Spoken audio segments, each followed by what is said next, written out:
नमस्कार। आकाशवाणी देहरादून से प्रस्तुत है प्रादेशिक समाचार। पहले मुख्य समाचार।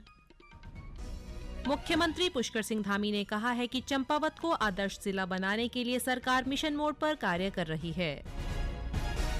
केदारनाथ धाम के कपाट 25 अप्रैल को सुबह 6:20 पर खोले जाएंगे। प्रशासन ने यात्रा की तैयारियां शुरू की। वित्त मंत्री निर्मला सीतारमण ने कहा है कि पेंसिल शॉर्पनर्स पर जीएसटी की दर को 18 से घटाकर 12% किया गया है। और प्रदेश भर में आज महाशिवरात्रि का त्योहार श्रद्धा और भक्ति के साथ मनाया जा रहा है। समाचारों के साथ मैं डिम्पल सानन। अब समाचार विस्तार से।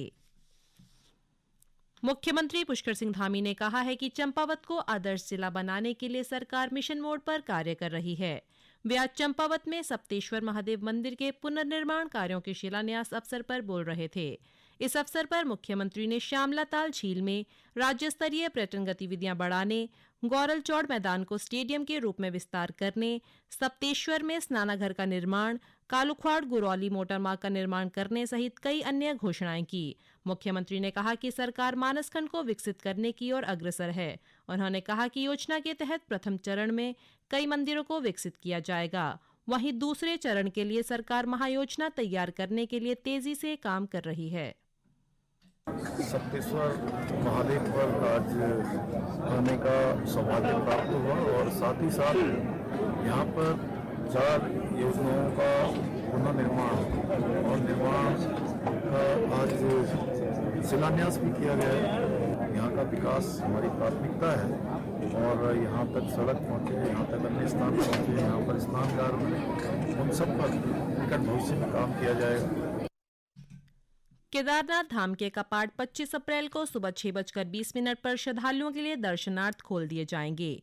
आज महाशिवरात्रि के पर्व पर रुद्रप्रयाग के ऊखीमठ स्थित पंचकालीन गद्दी स्थल श्री ओंकारेश्वर मंदिर में पंचांग गणना के बाद एक हकूकधारियों और तीर्थ पुरोहितों की उपस्थिति में कपाट खोलने की तिथि की घोषणा की गई। कंठे यस्य विराजते गरलं गंगा जलम मस्तके वामांगे गिरिराज राजतनया जाया भवानी सती नंदी स्कंद गणादिनाथ सहित श्री केदारनाथ प्रभु केदारांचल संस्थितो सततम कुर्या सदा मंगलम। बद्री केदार मंदिर समिति के अध्यक्ष अजेंद्र अजय ने बताया कि 20 अप्रैल को भैरवनाथ की पूजा होगी और 21 अप्रैल को भगवान केदारनाथ की पंचमुखी डोली धाम के लिए प्रस्थान करेगी। उन्होंने कहा कि 23 अप्रैल को पंचमुखी डोली फाटा से रात्रि विश्राम के लिए गौरीकुंड पहुंचेगी, जबकि 24 अप्रैल को केदारनाथ धाम के लिए रवाना होगी। महाशिवरात्रि के अवसर पर ऊखीमठ स्थित ओंकारेश्वर मंदिर में श्री केदारनाथ जी के कपाट खुलने की तिथि तय हो गई है और भगवान केदारनाथ जी के कपाट 25 अप्रैल को प्रातः 6:20 पर श्रद्धालुओं के लिए खोल दिए जाएंगे और इसके साथ ही जो कपाट खुलने की एक प्रक्रिया होती है वो 21 अप्रैल से प्रारंभ हो जाएगी और 21 अप्रैल को ओंकारेश्वर मंदिर में भगवान भैरवनाथ जी की पूजा अर्चना के साथ में और उसी दिन भगवान केदारनाथ जी की जो चल विग्रह डोली है वो यहाँ से केदारनाथ धाम के लिए प्रस्थान करेगी और विभिन्न पड़ावों पर होते हुए 24 अप्रैल को सायंकाल केदारनाथ जी में पहुँच जाएगी और उसके पश्चात 25 अप्रैल को केदारनाथ जी के कपाट खोल दिए जाएंगे। उत्तराखंड हाईकोर्ट के वरिष्ठ न्यायमूर्ति संजय कुमार मिश्रा को झारखंड हाईकोर्ट का मुख्य न्यायाधीश नियुक्त किया गया है।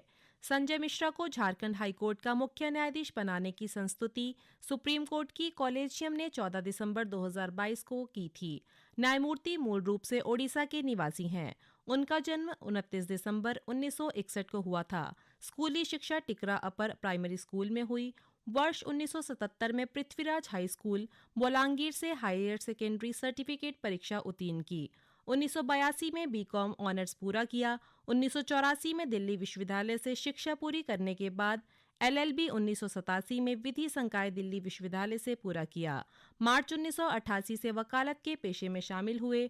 उन्हें दिसंबर 2021 में उत्तराखंड हाईकोर्ट के कार्यकारी मुख्य न्यायाधीश के रूप में नियुक्त किया गया था।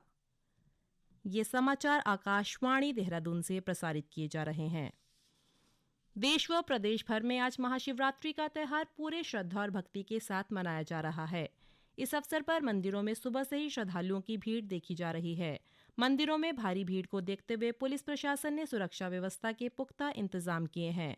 राज्यपाल गुरमीत सिंह और मुख्यमंत्री पुष्कर सिंह धामी ने महाशिवरात्रि पर शुभकामनाएं दी। देहरादून के राज प्रज्ञेश्वर मंदिर में राज्यपाल ने रुद्राभिषेक कर प्रदेशवासियों के सुख, समृद्धि व खुशहाली के लिए कामना की। उन्होंने कहा कि यह पर्व शिव व शक्ति की आराधना का पर्व है। मुख्यमंत्री ने उधम सिंह नगर जिले में स्थित वनखंडी महादेव मंदिर में महाशिवरात्रि मेले का शुभारंभ किया और दर्शन कर पूजा अर्चना की। तीर्थनगरी हरिद्वार में महाशिवरात्रि पर सुबह से ही मंदिरों में श्रद्धालुओं की भीड़ उमड़ी रही। महाशिवरात्रि के संबंध में मान्यता है कि आज ही के दिन भगवान शिव व माता सती का विवाह हुआ था। इस कारण से कई स्थानों पर भगवान शिव की बारात भी निकाली गई।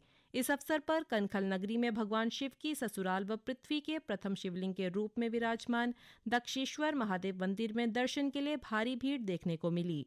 टिहरी स्थित नीलकंठ मंदिर और ऋषिकेश के त्रिवेणी घाट, लक्ष्मण झूला, स्वर्ग आश्रम के घाटों पर श्रद्धालुओं ने गंगा में डुबकी लगाकर जलाभिषेक, रुद्री पाठ और रुद्रा महायज्ञ किया। कुमाऊं मंडल में भी महाशिवरात्रि पर्व की धूम है। मंडल के विभिन्न शिवालयों में मेलों का आयोजन किया गया। मेलों में स्थानीय लोगों ने खरीदारी की और पारंपरिक पकवानों का आनंद लिया।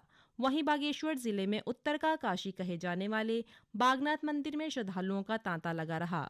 पंडित कैलाश उपाध्याय ने बताया कि नगर सहित ग्रामीण क्षेत्रों के भक्तों ने मंदिर में पूजा कराई।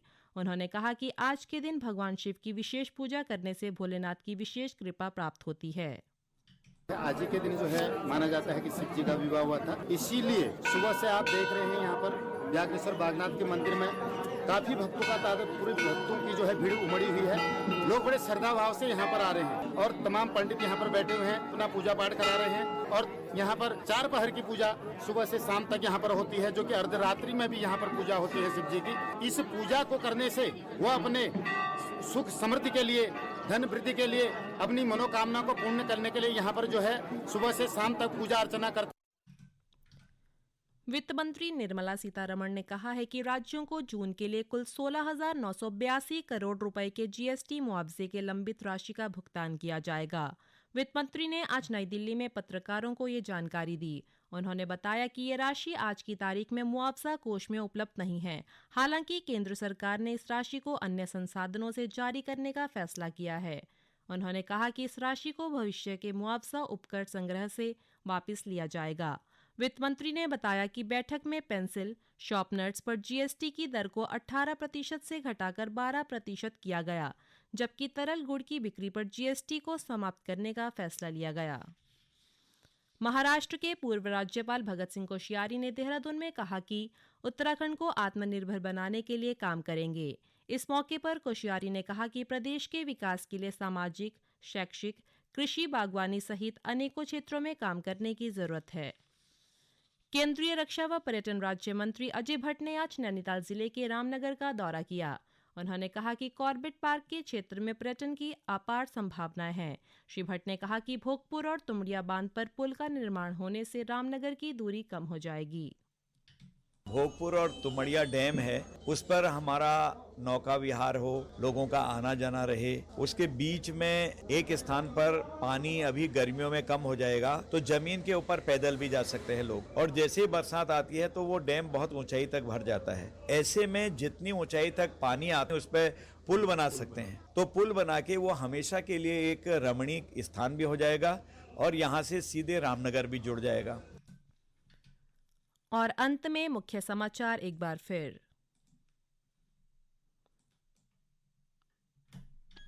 मुख्यमंत्री पुष्कर सिंह धामी ने कहा है कि चंपावत को आदर्श जिला बनाने के लिए सरकार मिशन मोड पर कार्य कर रही है। केदारनाथ धाम के कपाट 25 अप्रैल को सुबह 6:20 पर खोले जाएंगे। प्रशासन ने यात्रा की तैयारियां शुरू की। वित्त मंत्री निर्मला सीतारमण ने कहा है कि पेंसिल, शॉर्पनर्स पर जीएसटी की दर को 18 से घटाकर 12% किया गया है। और प्रदेश भर में आज महाशिवरात्रि का त्यौहार श्रद्धा और भक्ति के साथ मनाया जा रहा है। इसके साथ ही प्रादेशिक समाचार बुलेटिन समाप्त हुआ। नमस्कार।